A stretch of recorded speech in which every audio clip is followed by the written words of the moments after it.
All right, welcome to another episode of Can I Say Something? I am excited to have my guest on today. He is Allan McLeod. He's an actor, comedian, many different projects, including Bloodweed, the article that I'm just going to be putting up on hightimes.com. And there's going to be another episode with Dan Abramson and Matt Kleinman. So Allan was part of the great ensemble cast that made up this audio cannabis journey. Very fun listen, really fun to dive into it, excited to do it. Also, I'm a huge fanboy here. I was going to wait until later in the show, but You're the Worst is one of my favorite shows, and Allan was a part of another great ensemble cast there. So, Allan, really excited to have you on the show. I fumbled through that a little bit, so if you want to articulate it better to anyone who doesn't know, what else do we know you from? Who are you? Oh, wow. I thought you did a great job. Don't Thanks. sell yourself short. Self-deprecation. I set the bar low. No, that was wonderful. No, yeah, just actor, comedian, living in Los Angeles from Alabama, doing, I don't know, maybe Drunk History. That's like another little fun project that comes up from time to time that I was excited to be a part of. Yeah, absolutely, man. If you haven't, we're going to be putting up a little bit of clips and stuff and links to go check out Allan's work. If you haven't already, check him out in Bloodweed, check him out in Drunk History, You're the Worst, and a bunch of other projects that he's been a part of. Really excited to have you on here. Like I said, you were part of the ensemble cast that made up Bloodweed. How did that all come about? How did you get involved with it? Well, Matt and Dan, the creators, reached out. I don't know. I mean, okay. Let me just preface this by saying I feel like this happened like 2 years ago or something. Yeah, and we said COVID filming, right? It was COVID, and I just have no idea how much time has passed. But I want to say this was like 2 years ago, and I know Matt and Dan from working with them at Funny or Die. And it was great to hear from them, and so it was just like, hey, do you want to like pop in and be a couple characters? I feel like I did.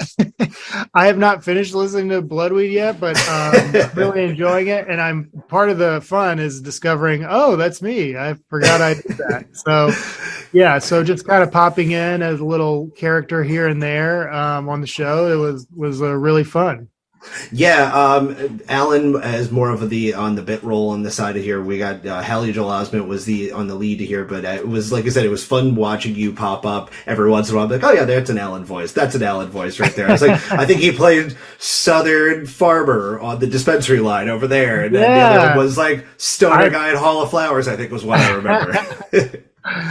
I know, it was like, it's so fun about it is like listening to it. It's so immersive. It just feels like it's such a cool experience. And I have not listened to like any of these Audible original shows really, but this one, and it's so good. And and Haley Joel is awesome in it. And just everybody is really great and fun. It's really awesome to hear it. Yeah, it's a really fun project. What was it? Did you do many other projects during COVID? And what was that like? What was that whole experience trying to be a performer during that whole era? My main what I haven't blocked out completely COVID is a regular game night on Zoom that I would attend. That was a lot of fun. Kind of a weekly game night that got me through. In addition to my loving family getting me through, but as far as work goes, it was slim pickings. I mean, it was just like, I was very lucky to get, offers here and there for little things. And, there was a show that I popped in on, called Undone on Amazon, and just popped in, and that was a COVID show too, although I guess they did the first season prior to COVID. But anyway, in the second season it was COVID, and it was just bizarre because you just show up and you'd have a costume hanging in the thing, but there was no like hair and makeup because it was like no one could get close to you, and wow. You had to be super tested up. And so I was just like, it was like my character was like from like the 50s or something. Like the main character that Rosa Salazar plays travels back in time through a wormhole, and then this is a great show to watch if you're stoned, by the way. And you know, and I'm there, I'm like an orderly in the past, and so I was like, oh, I guess this is kind of what a 50s haircut looks like, and here we go. So, you know, it was just like it was just kind of a wild time, and nobody knew, you know, there was no one, the directors couldn't be there, like they were just on a Zoom, and so it was just like a Jeez. skeleton crew, and Such a different experience. yeah, it was really bizarre. And you know, I mean, some, you know, I'm also like I've always done commercials, you know, just since I started. That was my first real acting jobs, were commercials, and I managed to finagle some of those, you know, via self tapes. So I think that's probably, for most actors, the headline is self taping, you know, and you know, whether you like it or not. And it's just a debate that we are always, when I'm hanging out with actor friends, you know, it's just like a thing that comes up, you know, constantly, like, you know, are we still doing this, or when are we going back to in person? And that's a holdover that I think is, you know, pretty much here to stay, and it has its pros and cons. And, you know, but that's what it was like. It was just constantly like, okay, I have to set up a studio here and produce, you know, auditions. And I haven't even, it's too painful to think of how many I've sent in, how many self tapes I've made, but I will one day go back and just look at my hard drive and count, and just you know, cry, I guess. So much self taping. Jesus, man, that's brutal. And it's like, I mean, that's There's worse things, but you know.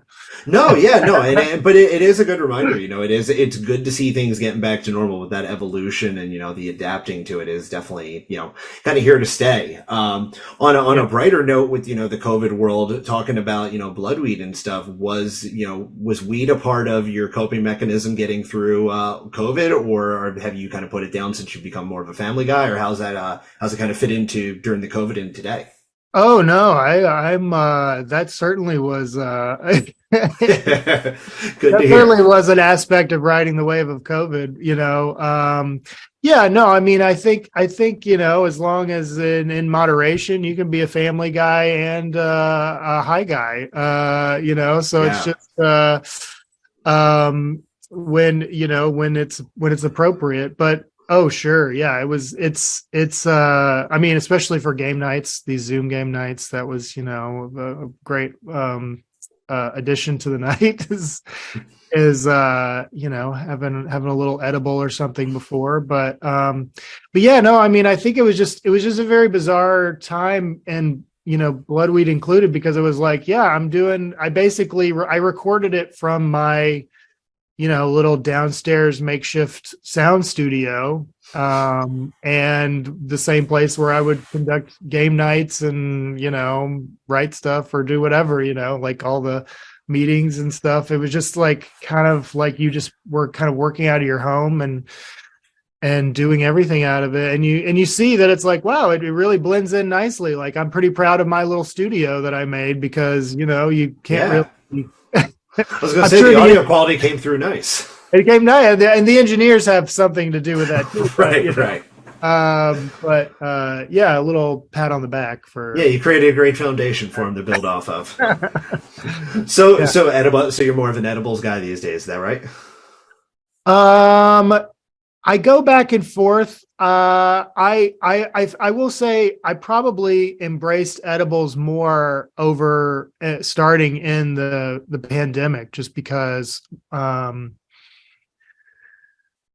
Well, here's, you know, what it was. I guess this is what it was. It's just kind of occurring to me. I was so afraid that smoking anything would, and it's weed is the only thing I do smoke. But smoking anything was just like, I didn't want to like test positive the next day, and I was like, oh man, I just was like, you know, going to town last night.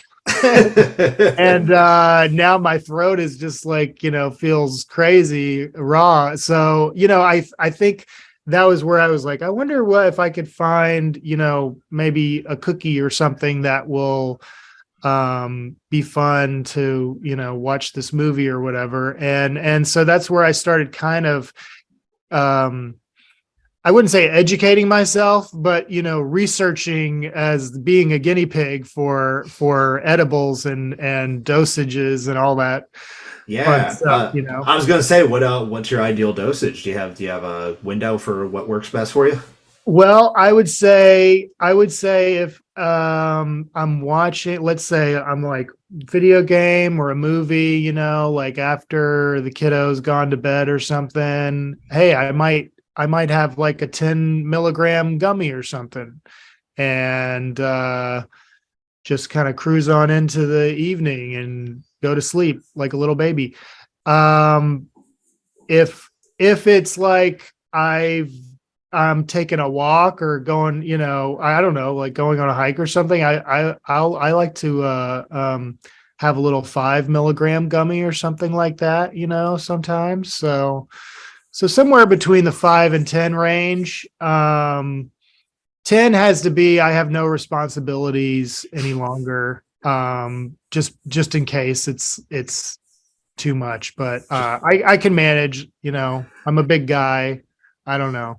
It, It's always interesting to hear the tolerances and everything. I have a buddy of mine who's in a band, a Canadian punk band, and we were talking, and he's just like, "Yeah, my dosage is like 1,000. I can't take it." I was just like, "Jesus Christ, man!" yeah. I'm like a 50 milligram, and that like scares people. I was like, Damien, Jesus God, man, how do you live off of this?" Yeah, I mean, you can raise that tolerance, and like it's like, oh man, it doesn't even register unless it's 500, man. Like, I get it's like yeah, but for what I've arrived at is like 10 is like a good solid dose, and then just have fun after that. Are you grabbing them from the dispensaries, or you got your other tried and true sources out in California? There's just dispensaries. Yeah, I mean, yeah, there's dispensaries out here. Are you? I Do you know I if have. you're? Do you know? Sorry to cut you off. Like the reason Oh I'm no, asking is I didn't because know if I should mention what the dispensary is. I mean, hey, if we want to give a free plug, as long as we're not getting anyone in trouble. No, yeah, I was wondering because California. I'm out in New York, and we're kind of starting to experience the same thing. As people sometimes don't even know what is like the licensed and like regulated like dispensaries, and which ones are the unlicensed ones that are just popping up and stuff. Like, does that matter to you, or can you tell the difference to them, or do you have like your go-to dispensary? Or, like, how's that working out for you? I mean, you're already kind of like educating me like in this moment because I didn't know. I just assume if it's a store and it's like on Yelp and it says dispensary, I assume that it's got a license. Is that not true?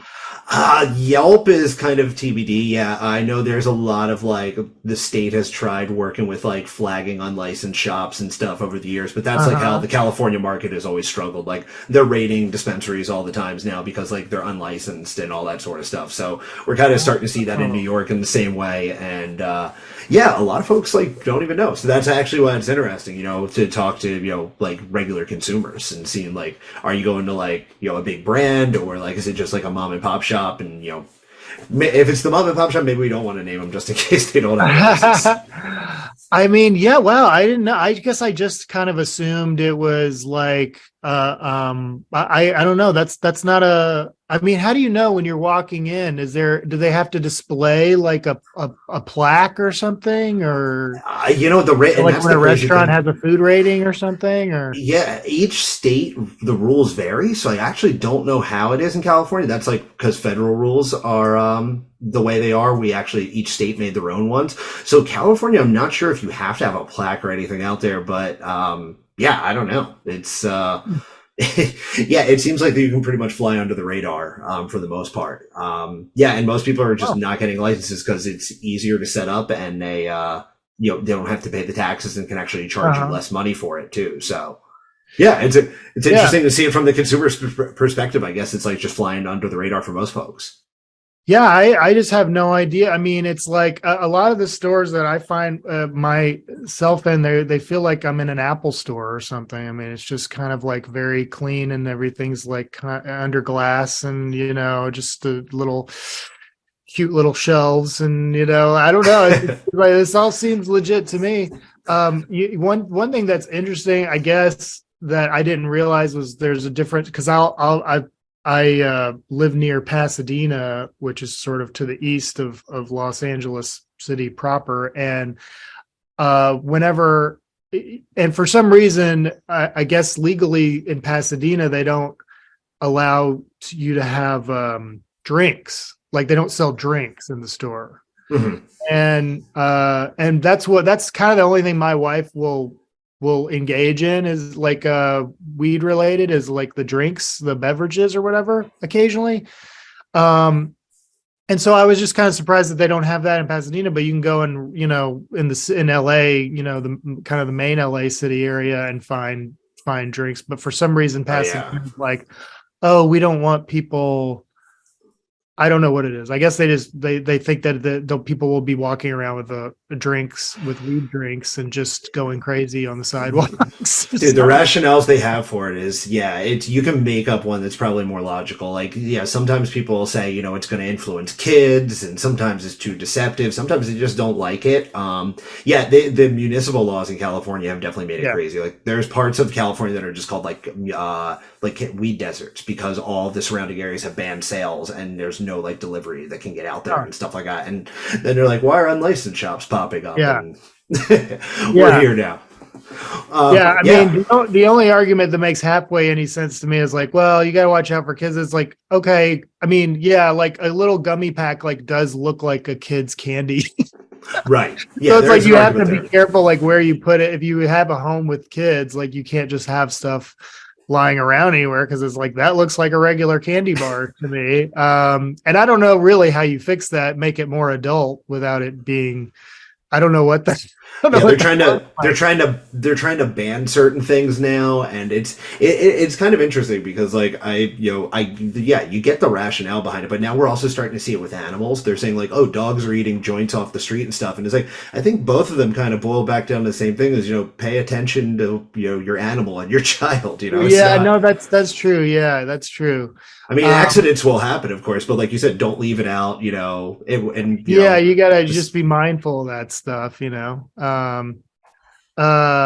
Uh, but what I have noticed because we did over the pandemic, we started kind of doing a lot of road trips up the California coast and up into Oregon and the Pacific Northwest, and um, one of the fun little treats about that is getting up into Oregon where they have dispensaries, and it's just such a different, I guess, tax system there on it or something, and it's insanely less expensive than it is in California, is what I noticed. Yeah, there's a lot of different regulations that are different up there. I forget exactly what it is. They have that going on, and then there's also a surplus. So the prices have kind of been leveled out because of like an overwhelming amount of like crop that's been grown.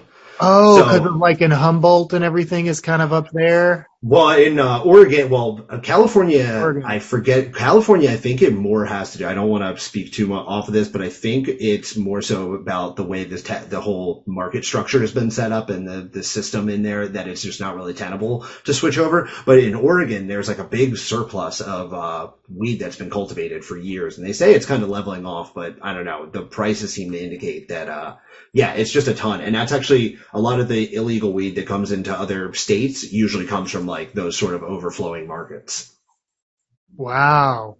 Okay. So, yeah. This is very educational for me, as you think. No, yeah, I didn't expect to be doing that, but I like that we're having this because, like, I no, like it's actually kind of the point of what I was doing for this show too. Is we want to plug blood weed, we want to talk about that, but I also think it's really interesting to talk to casual consumers and the folks and that are getting into this. Whether it be notable personalities like yourself or just everyday individuals. Like I kind of get swept under the rug. I feel like oftentimes the different the learning curve and the different aspects to it all. So it feels like there's education to it, but at the same time, people just want to have fun and enjoy their weed like they have their whole lives. Totally. Yeah. Yeah. Um, And I felt like, I feel like I'm learning also, again, just back to Bloodweed, like listening to it, you can tell that, they are really well researched and, Yeah. like, there's so much going on, and it's really interesting to have all the characters that are in the business world of it, and it's just way more interesting than you might think, to hear about it, and really funny too. But you could just tell all the research and the knowledge that they had going into it, like they know what they're talking about. Yeah, that was one of the things that really stood out to me was, you get so many of the carbon copy, like stoner comedy stuff, and, 1 out of 50 seems to work and, be clever about it. You guys, I think, really stood out right away because, it was so well researched. It was, Hall of Flowers being the first location coming out the gate. I think you being one of the first characters in the show. There was a depth of understanding and research to it that was, it was interesting to see from the industry perspective, the folks who actually kind of covered it from that level of depth. It's a really fun story for anyone who hasn't checked it out. I highly recommend checking it out. And speaking of doing research, how about you? Were you, when you needed to do your research as characters, did you tap into past cannabis experiences, or how did that go for you? What's your weed experience like? When did you get involved with it over the years? Oh gosh. I mean, it's probably, I guess it would be college and University of Alabama. That's as it goes. College is usually where you start kind of like experimenting with substances. And, I was no different. Because, I didn't really I was pretty much, I don't know. I was just not really doing much of anything as in regards to that, like throughout high school. And it was really just in college where, I found myself like, oh, there's this guy sells weed, and this guy sells acid, and this person has shrooms, like what you do. And, you mix it all together and have a freaky panic episode in the woods. And that's what, so, I got to ask you, please elaborate on that. What was that experience like? I guess I would say it's probably more of a shroom related. I think my first experience, and one of my only experiences with shrooms was, and I think people have.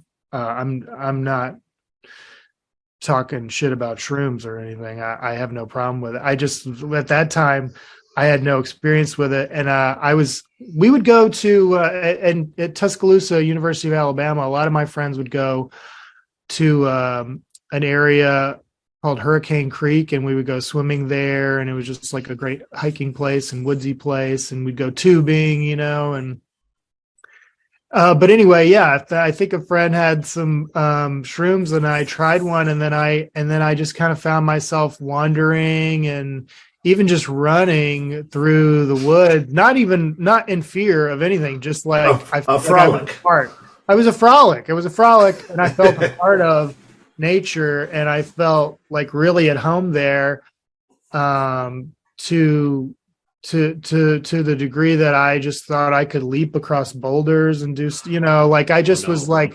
really, thought I was really in touch with nature, and then I just tripped and fell on a boulder and it knocked the wind out of me. Oh shit.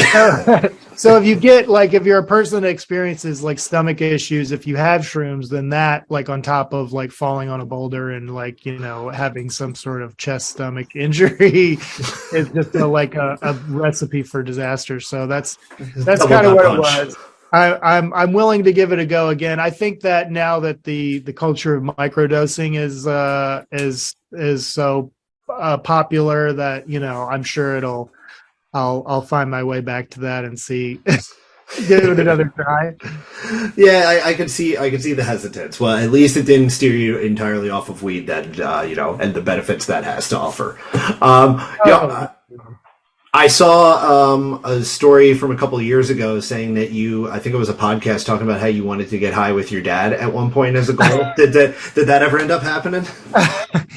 It did. I mean, that's so funny, because I was like, I feel like Well, generally I have, and I probably will with this too. I generally have like a podcast remorse, regret after following it. Like, why did I talk about that? Why did I say that dumb thing?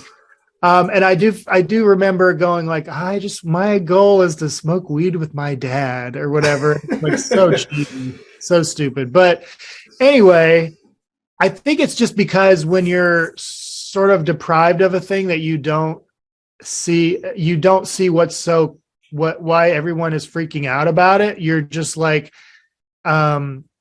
you kind of want people to see it your way, or, and we all have, our parents, or I don't know exactly, how old you are, Andrew, but just like, we have like my parents' generation was just more conservative with that stuff. You grew up just thinking like weed is obviously it's illegal and it just has this connotation and it's a taboo. But as my dad got older, and he's not even a conservative, like, whatever politically or anything like that, but he's just old fashioned. And Sure. so it was not until he kind of would come visit me in California that I'd be able to like be like, hey, you want to try this? Or no, okay, no big deal or whatever. But in his later years, like he's been having health problems and a bit of like shakiness in the hands and that sort of thing. And so right before the pandemic, but after I expressed this dream out into the world with my dad, he was here, we were hanging out, and I was like, can I like give you like a little edible, or maybe a little, do you want to smoke a little something just to see, like, we don't have to make a big deal out of it, and no, there's no judgment, but just to see if like maybe that has some sort of impact on even just something like the shaky hand thing. And it really did. It absolutely did. And he tried a couple, he was like, I think I prefer, after a week of hanging out, he was like, I think I prefer the smoking it to the edibles. But anyway, but it had a noticeable impact on the sort of the physical symptoms of whatever the health problems that he's experiencing. And he's in great like shape generally, and but it's just like things creep up when you're an older guy, and Yeah. it really had an impact. And he's in Alabama, and he can't even, I mean, I guess I don't really know what the current law is or whatever in Alabama. I feel like there's maybe a medicinal thing happening there. Yeah, they passed the medicinal law. I don't know if they've sold it. The beauty of ChatGPT is I can ask while I'm talking to you potentially and see if this works. Yeah, I was actually going to see if you had been following that. It's kind of interesting to see that Alabama's getting there, but really glad to hear about your dad. That's one thing I think kind of gets lost in this a lot of times with folks is that this is really benefiting a lot of people, especially as they get older, or anybody with medical conditions and things like that. It's just it's a fun little party thing for folks like you and I, but it also can just as much be a medicinal benefit for a lot of folks, so they don't have to take any other kinds of medications. Yeah, absolutely. And I mean, and he, you could tell that he kind of like, what was sad about it, ultimately it was a very positive experience. What was like sad about getting into it was like he felt like guilt for doing it. And it's like this is a thing that grows from the ground. Right. You're just trained that it's like this evil thing, and the reefer madness culture that he grew up in. Yeah.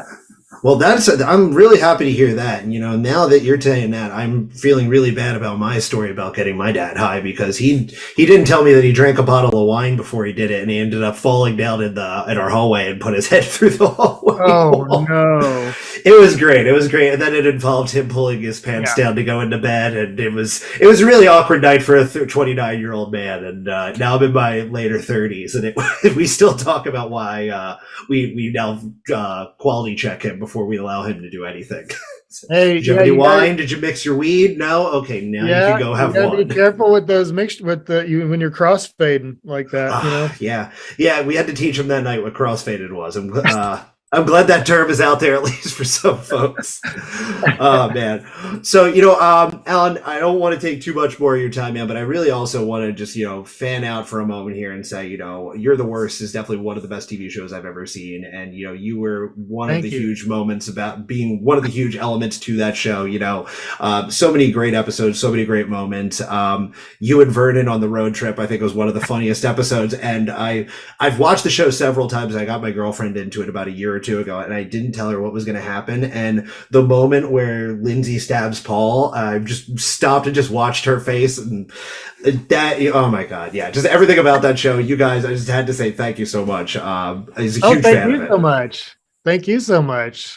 Yeah, so if you guys haven't seen Bloodweed, if you haven't seen You're the Worst, if you haven't seen Alan's work, please familiarize yourself. Awesome comedian, awesome talent, and appreciate you coming on a show that has zero absolute followers and being a proof of concept for it, and being a part of this. Alan, one thing I always love to do before we wrap things up is turn it over to you. In this case, how can people stay in touch with you? How can we follow you? And if there's anything else that you want the readers to know about before we wrap it up. Well, I'm trying to be better about being an owner of a website. So I'll plug that, allanmcleod.net, nothing but net. And so I should, I'm trying to be better about updating that with if I do a comedy show or if I have some kind of project coming out. So you can check me there and look at some of the previous work and stuff, but also I'm on Twitter for at least the time being, I guess, at Allan We're all McLeod. TBD. I'm on Instagram at Allan McLeod. So, I'm out there. I'm out there on the socials. So awesome. And we got a little Chiron here, so we'll put that up there for the people watching on YouTube. Alan, yeah, thank you so much for taking time, man. Great work on Bloodweed. It was really fun listening to it. And thanks again for all the other work you've done. Really excited to see any more work, and hopefully we'll be seeing a lot more in the future. Thanks again for your time.